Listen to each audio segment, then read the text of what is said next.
नमस्कार, स्वागत है आपका 4 PM में। मैं हूं आपके साथ विशाल। इंडिया गठबंधन में अभी तक सीट शेयरिंग का फॉर्मूला तय नहीं हुआ है। ऐसे में राजद सुप्रीमो अपने मन से जो उम्मीदवारों का ऐलान है वो कर रहे हैं, सिंबल दे रहे हैं।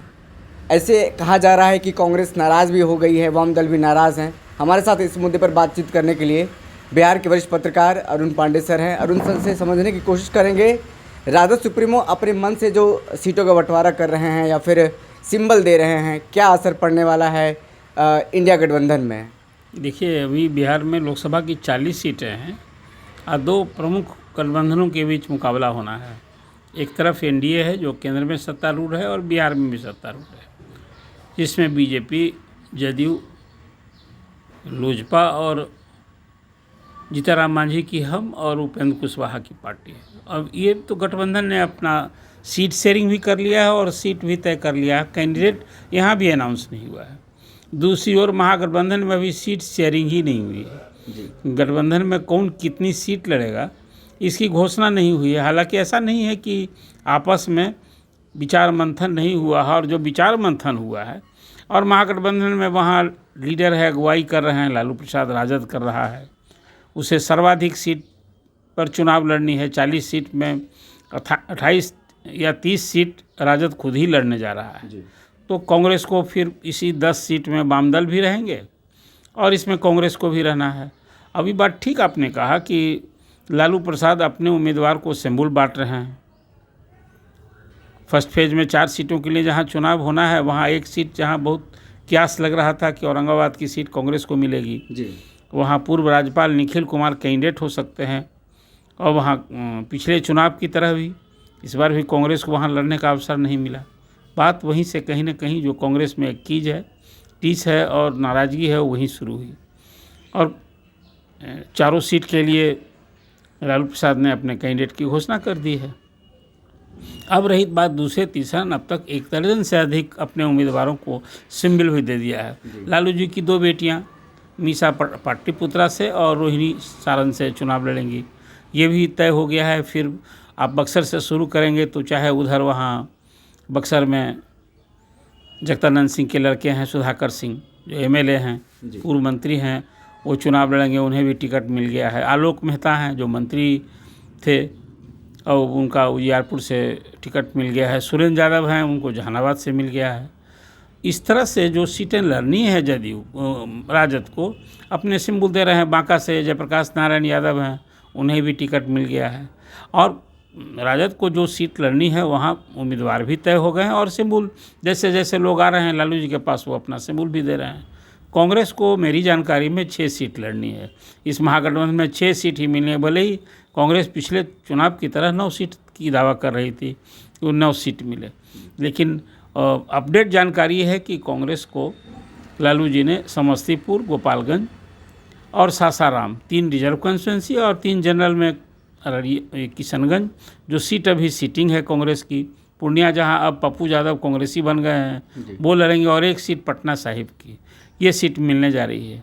उसमें सबसे एक रोचक बात जानकारी मिली कि मीरा कुमार ने चुनाव लड़ने से खुद ही रिफ्यूज कर दिया है।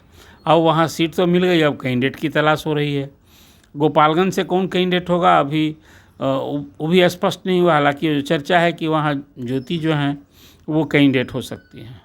समस्तीपुर से अब तो अशोक राम जो कांग्रेस विधायक, उनके लड़के लड़ते थे, अब वो उनकी एक चर्चा है। और नहीं तो फिर एक कोई रिटायर्ड IPS ऑफिसर हैं, वो ज्वाइन किया है, तमिलनाडु के एक्स DGP रहे हैं, उनकी चर्चा है कि चुनाव लड़ेंगे। तो कुल मिला जुला कर तो कांग्रेस को जो सीटें मिल रही हैं वहाँ उनके कैंडिडेट भी उस हिसाब से नहीं मिलते हैं। जो उनके सशक्त उम्मीदवार दिख रहे थे, जो चर्चित नाम थे, जैसे तारिक अनवर को लड़ना था कटिहार से तो वो सीट मिलने से रही। कन्हैया कुमार को लड़ना था बेगूसराय से, वो सीट मिलने से रही। तो जो उनके चर्चित चेहरे हैं, मधुबनी से लड़ना था डॉक्टर शकील खां को, जो केंद्रीय मंत्री रह चुके हैं, MP रहे हैं वहाँ से, वो सीट मिलने से रही। वहाँ फातमी जो अली अशरफ फातमी हैं, वो अभी जदयू छोड़कर राजद में आए, पूर्व केंद्रीय मंत्री हैं, वो सीट उनके खाते में चली गई। कुल मिला जुलाकर बिहार में महागठबंधन में जैसे वाम दल है, अब वाम दल में देखा आपने कि CPI के जो महासचिव हैं उन्होंने घोषणा कर दी है कि हाँ बेगूसराय से वो लड़ेंगे। माले को 3 सीट लड़ने की बात है, आरा, काराकाट और नालंदा। अब वो काराकाट में अभी जो एक जानकारी मिली कि वहाँ राजद खुद ही चाहता है लड़ना, वहाँ पूर्व केंद्रीय मंत्री कांति सिंह की पुत्रवधू लड़ना चाहती हैं जी। उनके लिए बात हो रही है। और सीपीएम के लिए खगड़िया सीट वहाँ से कोई संजय कुशवाहा है, उनकी बात है। लेकिन आधिकारिक घोषणा किसी कैंडिडेट की नहीं हुई है। जिन लोगों को टिकट भी दे दिए गए हैं तो सिंबल दे दिया है राजद ने, लेकिन इस 40 सीट कौन कौन राजद लड़ेगा, कौन कांग्रेस लड़ेगी और कौन, ये आधिकारिक घोषणा नहीं हुई है। तो झमेला, लेकिन मुझे लगता है कितना दिन ये चलेगा। अब तो एक चरण का 28 तारीख को अंतिम दिन है नामांकन प्रक्रिया की, तो पहली सीट के लिए तो हो गया। दूसरे चरण में किशनगंज और पूर्णिया की सीट है, वो तो कांग्रेस को मिलना ही मिलना है। अभी कांग्रेस एक गठबंधन धर्म का पालन करते हुए, और बिहार कांग्रेस को तो कुछ करना नहीं है। कांग्रेस उम्मीदवार तय होंगे दिल्ली से, बिहार कांग्रेस में ऑथराइज कर रखा है। इसलिए वस्तुस्थिति स्थिति यही है कि अभी दोनों में किसी गठबंधन ने, इसी तरह से बीजेपी और जदयू ने अपने उम्मीदवार तय कर दिया। अधिसंख्य उनके सीटिंग गेटिंग हो गए हैं। बिल्कुल। जदयू में 4 जो सीटिंग एमपी हैं उनको टिकट नहीं मिला है जी। उसमें एक सीट जो गया की थी, जीतन मांझी वहाँ लड़ रहे हैं, जो विजय मांझी थे वहाँ एमपी। काराकाट की सीट है, जब वहाँ महाबली सिंह सिटी एमपी हैं, वो सीट अब वो बेटिकट हो गए, वहाँ उपेंद्र कुशवाहा लड़ रहे हैं। बीजेपी ने भी एक सीट अपनी छोड़ दी, वो शिवहर से रमा देवी अभी सिटिंग एमपी हैं, उनकी जगह वहाँ लवली आनंद जदयू की कैंडिडेट होने जा रही हैं। तो सब तो सीट और कैंडिडेट भी तय हो गया। उसी तरह से एक सीट है सासाराम, जहाँ से यह है कि वहाँ अब इस बार छेदी पासवान जी को नहीं मिल रहा है, वहाँ के सिटिंग एमपी हैं, वहाँ कोई दूसरा कैंडिडेट होगा। और उसमें अब इस बार तो लगता है कि दोनों पक्ष से नए चेहरे ही होंगे। जब मीरा कुमार खुद नहीं लड़ना चाहती हैं, ऐसी चर्चा है, और छेदी पासवान को बेटिकट किए जाने की संभावना है, तो इस बार तो दोनों नए चेहरे होंगे। अब उसमें फिर कौन होगा कांग्रेस का कैंडिडेट, और अब बीजेपी की ओर से तो वहाँ चर्चा है कि ललन पासवान, शिवेश राम या जो मुरारी गौतम कांग्रेस छोड़कर एमएलए आए हैं, जो पूर्व मंत्री हैं, उनकी चर्चा है। कुल मिलाकर आज स्थिति यही है कि 19 तारीख से 19 मार्च से नामांकन प्रक्रिया शुरू हो गई। बिहार में अभी दोनों गठबंधन में किसी ने आधिकारिक रूप से अपने उम्मीदवार की घोषणा नहीं की है, और लालू प्रसाद तो सिंबल ही बांट रहे हैं। जी। आधिकारिक तौर पर इंडिया गठबंधन में उम्मीदवारों का ऐलान नहीं हुआ है, लेकिन जो चर्चा है कि 2 कांग्रेस नेताओं का पत्ता साफ हो गया है। एक औरंगाबाद में लगातार चर्चा हो रहा था निखिल कुमार का, चुनाव लड़ना चाह रहे थे, राजद ने वहाँ से लालू प्रसाद यादव ने अभय कुशवाहा को सिंबल दे दिया। फिर बेगूसराय कन्हैया कुमार को लेकर के लगातार चर्चा हो रही थी, और बेगूसराय पर अब देखिए वाम दल का कब्जा हो गया है। तो इसको कैसे देख रहे हैं कि एक तरफ 2 उम्मीदवार, 2 ऐलान हो रहा था कि चर्चा कन्हैया कुमार और फिर एक तरफ निखिल कुमार को लेकर के? ये चर्चा भरती ना, बात बनी नहीं। और वहाँ सीपीआई ने तो अपना कैंडिडेट घोषित कर दिया। एक गठबंधन में ये सब कुछ के बाद इसी हालत में देखिए, जब सीट तय नहीं होता है तब तक इसी तरह की बात होती है। जब सीट होता है तो कम न किसी को कुछ तो कम करके आंकना ही होता है। अकेले आप लड़ेंगे, ज़्यादा सीट लड़ेंगे। गठबंधन में आप जाएंगे तो ये स्थिति जो आज बनती दिख रही है, ये तो देखना ही पड़ता है। अभी कांग्रेस ने बिहार में अपने आप को लालू जी के हवाले कर दिया है।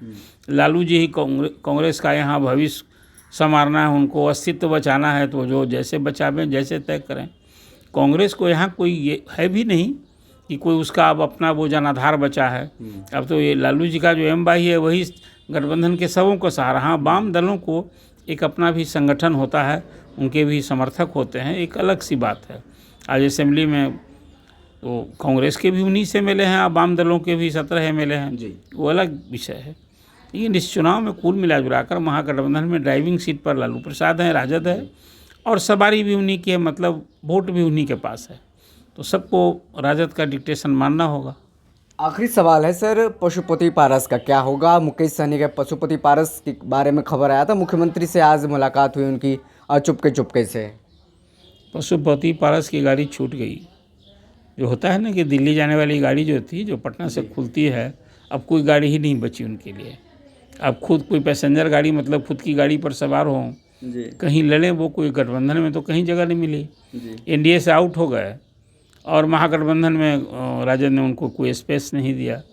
अब उसी तरह से मुकेश सहनी भी बार्गेन कर रहे थे कि भाई मल्लाह जाति को अनुसूचित जाति का जो दर्जा देगा, जो भरोसा भी देगा, हम उसके साथ हाथ मिलाएंगे। 2 सीट 3 सीट कर रहे थे, तो उनकी बात भी कहीं नहीं बनी। अभी एक चर्चा अभी भी है, एक आस टिकी हुई कि कहीं महागठबंधन में कटिहार सीट न उनको मिल जाए इसकी। लेकिन एक चर्चा है कि कांग्रेस ने शायद शर्त रख दी कि भाई यदि हमारी पार्टी में वो विलय करेंगे तब उनकी बात मैं करूँगा।